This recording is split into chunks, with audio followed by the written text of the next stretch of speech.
going over the bridge at about 4 o'clock this morning. 2 burst water mains caused the problem.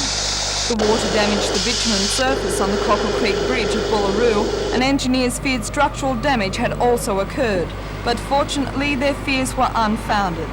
The bridge was closed for most of the morning and police diverted traffic through Barnsley and Glendale. Late this afternoon, workmen from the Hunter District Water Board were working furiously to repair the mains, and by 5 o'clock the bridge was reopened to traffic.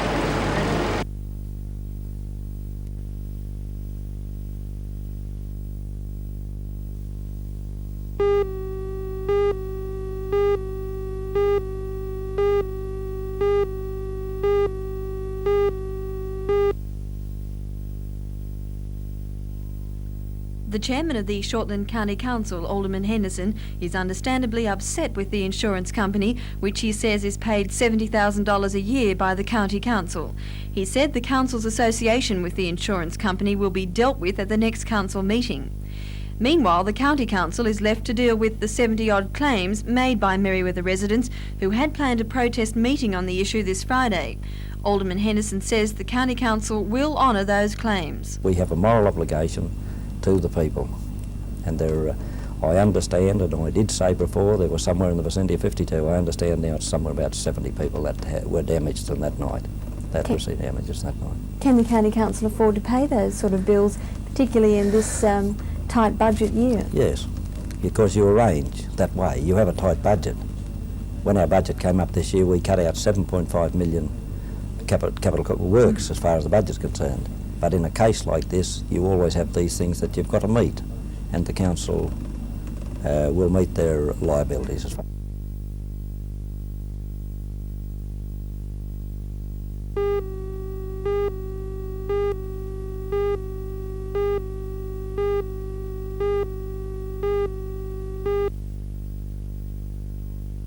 This is the story of a road grant which never was. Last July, the then Minister for Main Roads, Paul Whelan, inspected some of the dangerous roads west of Lake Macquarie. I interviewed Mr Whelan at this particularly hazardous corner on Freeman's Drive, or Main Road 392 as it's known. He said then that this section of road would be improved immediately. Minister, isn't a piece of road like this totally unacceptable as a major artery for heavy vehicles? Oh, there's no doubt about it. This particular section we're looking at is a dangerous section of road that will be removed. This is where the Minister stood when he conceded that this was indeed an exceptionally dangerous corner. As you can see, nothing has changed. And yet Mr Whelan says that when he got back to Sydney, he immediately authorised a $250,000 grant to fix this specific piece of road. When I spoke to him about it, he wouldn't believe that the work had not been completed. A check with Lake Macquarie Council and the DMR, however, revealed that no such grant was ever made, nor is there any record of the Minister making such a grant. The nearest thing was $150,000 earmarked for work on the Huey Road south of Currumbong. As far as the Lake Council is concerned, Main Road 392 just has to take its chances in the 1983-84 DMR budget. Obviously, Mr Whelan was confused about what funds he allocated to which road, although when he spoke to me during his recent Newcastle visit, he was adamant that he did have his facts correct. The incident raises serious questions about the worth of so-called ministerial inspections and indeed of publicly made promises. Even for politicians like Mr Whelan, the publicity at the time would hardly seem worth the questions which must be asked when the goods are not delivered.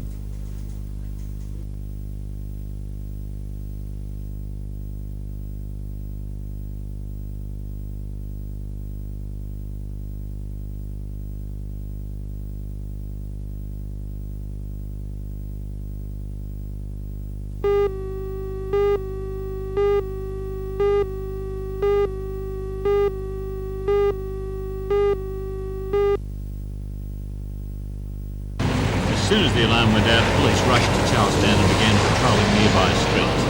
But once again, there was no sign of the robber, who was thought to have escaped on foot. The hold-up happened just after 11:30, and was very similar to last week's robbery in the West End shopping centre. A man armed with a pistol forced staff of the building society to lie on the floor, and then he escaped with an unknown sum of money. It seems that after coming out of the building society, the robber escaped down this arcade. A fairly easy getaway. He's described as being about 183 centimetres tall, of solid build, and wearing 2 or 3 days' growth of beard. He had on a grey zip-up parka with a footy jumper underneath, probably similar to Manly, and he was wearing blue jeans. When he left the building society, he was carrying a pistol and a bank bag. Anyone who thinks they might have seen this person in the area should contact the police.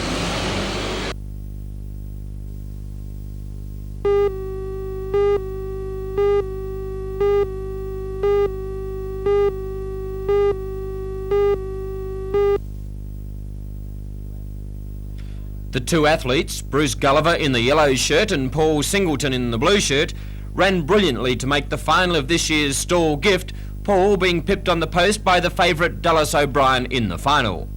5 boys and 5 girls will be selected to run a lap with Paul and Bruce at 1:15 on Sunday to raise money for the Retarded Persons Organisation, and it will certainly be a thrill for the contestants in the lapathon to have both of these fine athletes in attendance.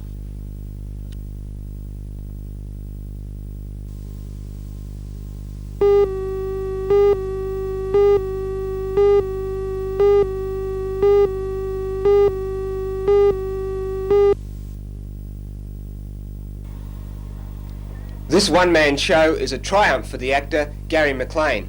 In a sparkling 2-hour performance, he captivates the audience and then entertains them non-stop, from high comedy through pathos to tragedy. McLean plays O'Brien, an ageing transvestite who runs a speech and drama academy. One of his pupils is a young boy named Benjamin Franklin, hence the name of the play. The teacher has his lessons, his tete-a-tetes with his transvestite stockbroker friend Bruce, and his erotic fantasies about Mick Jagger, all quite harmlessly, until society closes in. It's a marvellous piece of writing by Steve Spears. In the original production at Sydney's Nimrod Theatre, Gordon Chater of Magooly fame was the star. It was a high point of Chater's career, and he went on to rave reviews in the show in London and the United States. I'm sure that this show will also prove a climax in Gary McLean's career.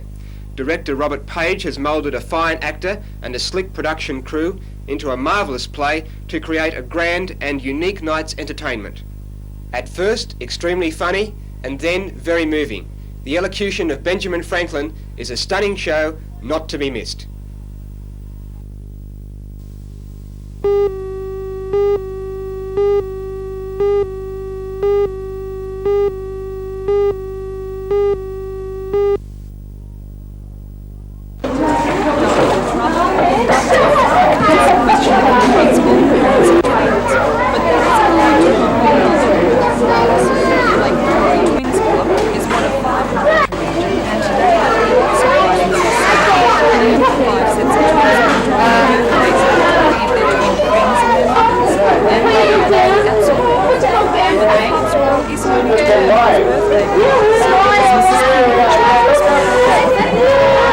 A lot of help and support at these hard times when they're first born and everything, and it's a lot of hard work. How does the club help? Well, the club offers like home help. They come in and help everyone like that. We have a thrift box with all clothes, and we have a library with books available for everybody. And a lot of moral support, I Yes, suppose, that's too. right, and you've sort of a shoulder to cry on, you know, when you have those hard times.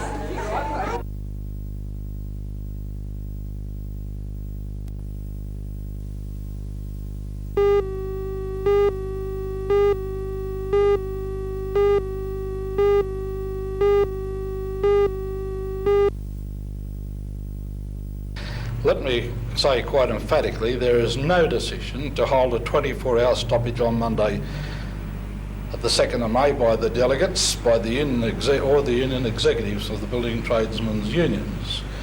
They encouraged at the meeting such a development. If a particular job decides to take action, it will have the full support of the building tradesmen's unions. But couldn't this be looked on as a bit of a back down by local unions though, when Sydney has said, right, it's Monday, all out, and you're saying, well, make up your own minds about it? No, it's certainly not a back down, it's a stepping up the campaign, and we believe that the way to step up the campaign is to be honest with the delegates and to take initiatives and take a plan of action which is in accord with their wishes. This is what we have done in the Newcastle region. We are no different the same activity will be undertaken and may not be undertaken on the same day and may not be undertaken in the same form. But we will be continuing the campaign in support of the National Building Trades Award increases, which have been publicly on display now for several weeks.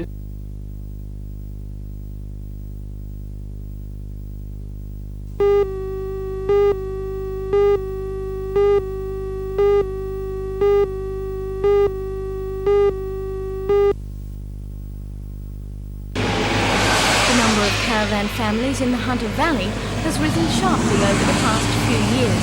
Rising unemployment and the high cost of housing have both been put forward as causes. A recent survey of local caravan dwellers indicates most would choose another form of housing if they could afford it. The seminar held today at the Newcastle College of Advanced Education dealt with some of the problems faced by caravan families. It was pointed out that the rise in caravan homes reflects a severe housing shortage, a problem that could take many years to rectify. The seminar concentrated on ways of making caravan living more acceptable. The third proposition, that there is a need to clarify this group would hopefully have a mandate from the conference. Minimum standards for caravan parks. We can leave the specifics to The need later. for defining In my the view, rights of park managers and permanent residents was also discussed. At present, a park manager can order a resident the third off proposition, the premises that there is a without need, notice. it can only be solved by the Tomorrow, implementation the seminar of will discuss ways of improving the quality of caravan park life, particularly through the provision of facilities for children.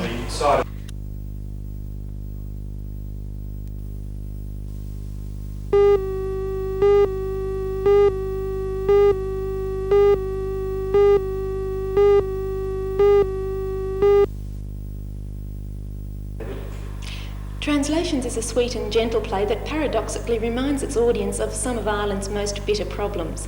Playwright Brian Frill's starting point is move in the 1830s to anglicise Irish place names and introduce English in the schools in place of the native Gaelic. In the face of English practicality and might, the magnificently poetic Irish have little chance. Translations takes just a few events in a small town to both celebrate and mourn the passing of a way of life. A young girl falls in love with an English soldier, a small school closes, and two old men chat long and learnedly about the classics, unfortunately no weapon against the English. John Robson's NCAE production deftly captures both the joyous and melancholy aspects of life in Ireland, a land of both clowns and poets. Of the good cast of 10, all but one students, there were some particularly fine performances from Lance Close as the alcoholic schoolmaster, John Oates as a young man with an uneasy foot in two worlds, and Kim Knaggs and Michelle Roberts as young girls, each with their own personal tragedy. Translations is a particularly delicate and atmospheric play.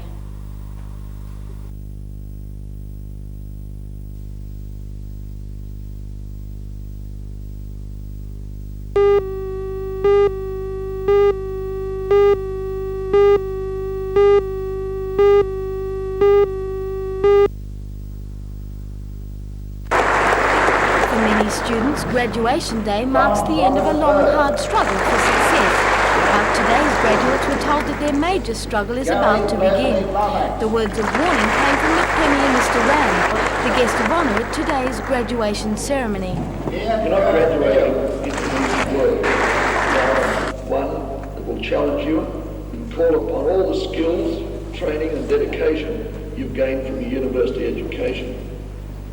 For you're graduating at a time when your state, and indeed your country, need all the expertise, strength and goodwill they can muster. With those words still ringing in their ears, the students began to move forward to receive their degrees. Each student was applauded warmly, but none so enthusiastically as the medical students. Their graduation was history in the making. Newcastle University's medical faculty was established less than 10 years ago by the late Dr. David Madison. It's a faculty that started as an experiment, one that has adopted a more humane and personal approach towards the relationship between doctors and patients. But the experiment has certainly paid off. Newcastle's medical school has already achieved international recognition. For the graduates themselves today, there was only one regret. But their founding dean, Dr. David Madison, wasn't there to share their success. Today's graduation ceremony concluded with an address by the university's Vice-Chancellor, Professor Don George. After offering his congratulations, Professor George expressed hope that the cloud that has hung over Newcastle University for the past 2 years will soon be cleared once and for all. In another 12 months, it will no longer be necessary even to mention that word, amalgamation.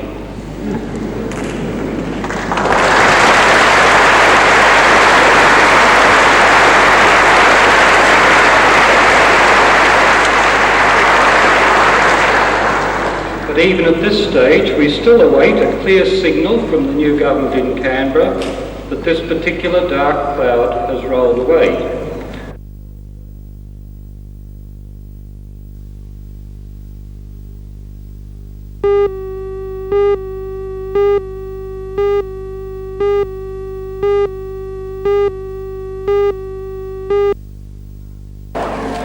Cars, that's the name of the game. To some people they are merely a form of transport, but to the members of the Newcastle Sports Car Club they are a vehicle of sport. It's a sport that helps them sharpen their driving skills by competing with others in varying situations. The club displayed 5 different types of cars at the Garden City Shopping Centre this morning to whet the appetites of potential members. The Newcastle Sports Car Club organises rallies, motorcarnas and hill sprints, and it claims it also provides a service to the community by giving radical drivers the opportunity to let off some steam away from the open road. Not all the cars have to be as racy as this Marco Formula V racing car. In fact, all you need apart from the car is a fire extinguisher, a first aid kit and a keen desire to compete.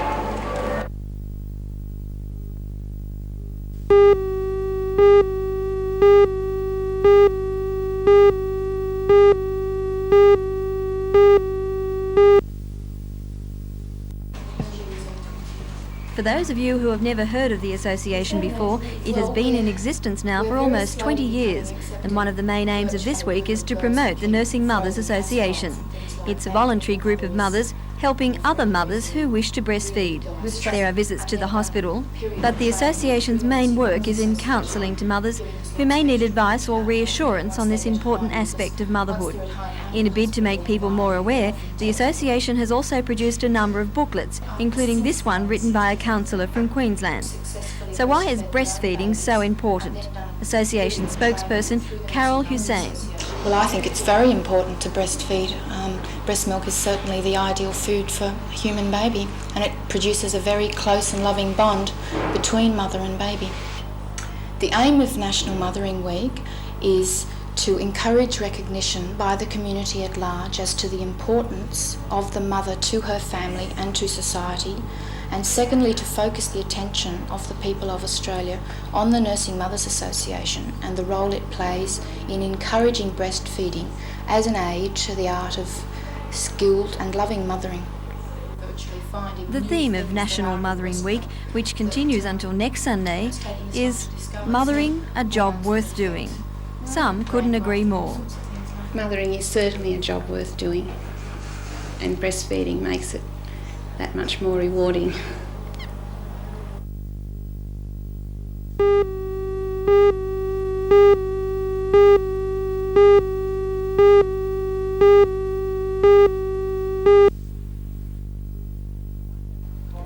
The one-day seminar was organised by the Newcastle University's Department of Community Programs. It was called Promoting Peace in an Atmosphere of Conflict and Crisis. The speakers included Mr. David Purnell, who is involved in a high school program which explores the children's attitudes and relationships.